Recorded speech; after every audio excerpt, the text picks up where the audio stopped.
Hold up, MAGA versus MAGA. What is going on here? Now, a fight is brewing tonight between two factions of the MAGA movement over how the incoming Trump administration should approach skilled foreign workers. Elon Musk and Vivek Ramaswamy advocating for welcoming the H-1B visas that tech, consulting, and other white-collar industries rely on to hire foreign employees. Both sides have a point, for real.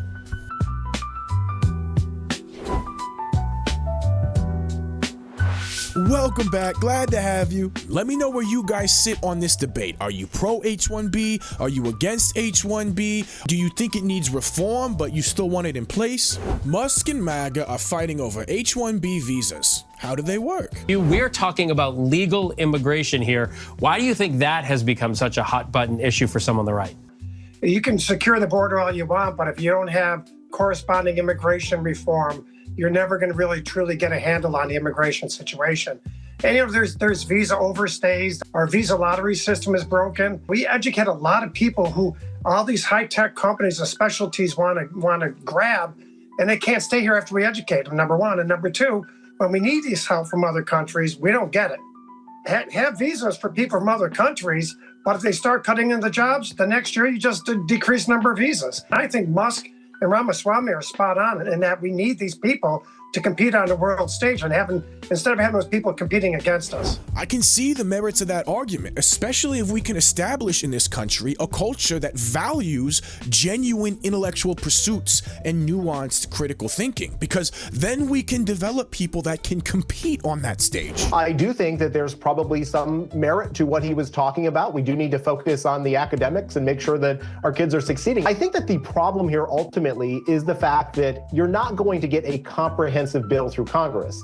I was reporting on this back when people like George W. Bush and John McCain were trying to advocate for such policies, and the American people stood up and rejected them because they want to see illegal immigration stop first before they consider other reforms to legal immigration like H-1B visas. So I think that if Donald Trump is going to get anything through Congress, it's probably going to have to be focused on the efforts to give Tom Homan the tools that he needs to deport some of those violent criminals that are on our streets and in our jails. Do you think this kind of inter-party debate is a good thing for the GOP? Absolutely. I'd rather have it debated publicly and transparently out in the open. This is constructive solution stuff. This is what we need, these kind of conversations. Tech mogul Elon Musk and Vivek Ramaswamy have faced backlash within President-elect Trump's base after the two signaled their support for H-1B work visa, a key program to attract international talent that's been criticized as too complicated and susceptible to abuse.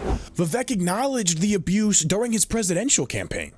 Meanwhile, Indian origin Republican presidential candidate Vivek Ramaswamy has promised to gut the lottery-based system regarding the H-1B visa. And he said that he will replace it with meritocratic admission if he wins the race to the White House in 2024. I personally think that's a really good idea. I think that's the best of both worlds. The debate originated from a suggestion last month from Sriram Krishnan, Trump's White House policy advisor on artificial intelligence, that Musk examine removing caps on green cards for skilled immigrants. Krishnan's comments resurfaced in recent days after he was appointed by Trump to serve in the incoming administration. I get why people could be sketched out that all of a sudden it just feels like billionaires are taking over the party. I don't think that's what's happening, though. I think they are just as excited as we are to have a voice in building something real outside of this corporatist Borg. Maybe they're a little brainwashed by the class they exist in. That's a potential, but I don't think that's where they're coming from right now. I don't think we should underestimate the impact that transing Elon's firstborn child had on his psyche. I think it was a wake-up call for him that he could be on the side of the corporatist Borg all day, but they will never be on his side. Or the whole thing could be a honeypot designed to co-opt our movement. You guys tell me what you think. The dispute also comes as the Biden administration announced a rule earlier this month clarifying who can apply for the visas, which followed years of lobbying from a more streamlined H-1B process. Some Democrat lawmakers had previously called on the Biden administration to address gaps in the immigration system to prepare for the incoming Trump administration's expected crackdown on immigration. Interesting. What could they mean by that? The way they phrased that was very ambiguous. Hispanic senators pressed Biden to protect immigrants before leaving the White House. All right, on top of his promise to deport millions of undocumented immigrants, President-elect Trump has also threatened to revoke the legal status of immigrants living in the U.S. and those afforded temporary protected status, which has been granted to more than 1 million immigrants. The designation for several countries ends next year, including El Salvador, Sudan, Ukraine, and Venezuela. Trump could simply let the protected status of these countries expire or revoke that status before the expiration date, which has never been done before.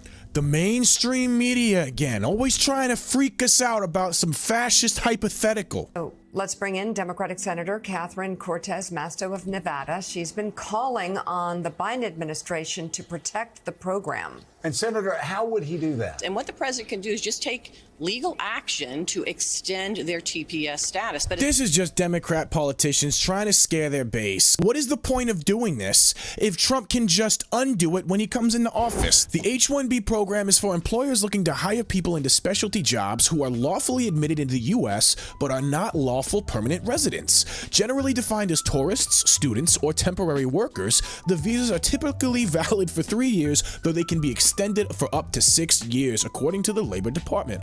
These specialty occupations require specialized knowledge and at least a bachelor's degree or its equivalent, according to the department.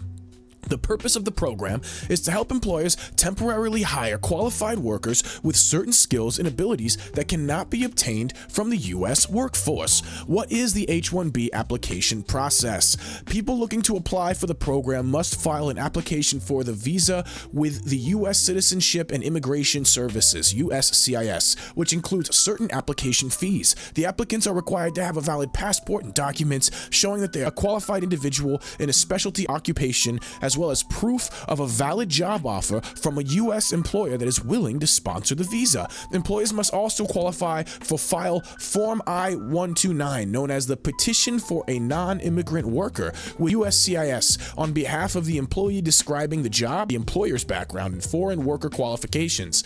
The USCIS said it would be publishing a revised edition of the form January 17, 2025, in accordance with the recently announced rule. How many people can be awarded H-1Bs? The Department of Homeland Security, DHS, through USCIS, is legally limited to award 65,000 H-1B visas per year, with an additional 20,000 for applicants with advanced degrees. Many nonprofits are exempt from that cap. That's interesting. H-1B petitions subject to the cap can regularly exceed the number of legally available visas, which are issued annually at the start of the fiscal year. Applicants are chosen by a lottery system for review, meaning eligible applicants are often denied due to chance. That doesn't even make any sense. Cap-exempt organizations can petition for H-1Bs year-round, and they are not subject to a statutory limit. Okay, so basically all the caps and limits are just suggestions. As it sits right now, I'm with Vivek Ramaswamy on this, man. I see the utility in it as a tool for us in a country to compete on the global stage, but it seems absolutely ripe for abuse, and I could see it being something that promotes and entrenches classism rather than resulting in something that promotes meritocracy. I wanted to show you around the school. I'd be happy to. Jocks preferred to geeks, sport over science. It's all there in the 90s teen comedy that Donald Trump's tech bro protege, Vivek Ramaswamy at least, seems to think symbolizes the failure of American culture. I knew that was coming. A culture that venerates Zack and Slater over Screech in Saved by the Bell will not produce the best engineers, he said in a tweet. Is he wrong, though? I have the same qualms with our culture here in the West. American culture has venerated mediocrity over excellence for way too long. The nerds don't take criticism, and I say, you can't run a country by algorithm. Look, I think Vivek's got a point. Maybe I'm wrong. You tell me. Apparently, Trump came out and made a statement on this, but no one's sure yet. It might be a previous statement or someone. This isn't confirmed. Someone has found a quote from Donald Trump where he says he backs H-1B visas. Now, that would be contradictory to what he has said in the past.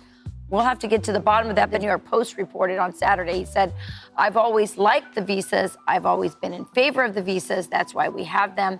I have many H-1B visas on my properties. I've been a believer in H-1B. I've used it many times. It's a great program. But what I also think is sort of interesting is that he put into place in his first term a lot of restrictions that protected the program, that reformed the program. And of course, one of the first things Joe Biden did, including opening the border wide open to let lots and lots of unskilled labor into the country that we have no control over, also removed a lot of those reforms to the H-1B visa program so that it was open to widespread abuse. And in fact, that's what Stephen Miller tweeted back in 2023, talking about the first Trump term and his position on H-1B visas. He said Biden axed Trump admin H-1B reforms, which eliminated its use for cheap labor, raised wages to stop displacement, outlawed substitution, and replaced H-1B lotteries with high-paying offers, which precluded substitutions. Regs were scrapped, and now big tech is replacing Americans. Well, that just puts the whole debate into perspective, doesn't it? Thanks, Biden. Ugh. That is always the hardest part of the episode. I hope you learned something. I learned something making it today. Thank you so much for joining me, guys. And if you like it, please like and subscribe, but also click one of these videos. I got music, I got other videos, pretty much just like this. I'll see you on the next episode. Thank you so much for being here.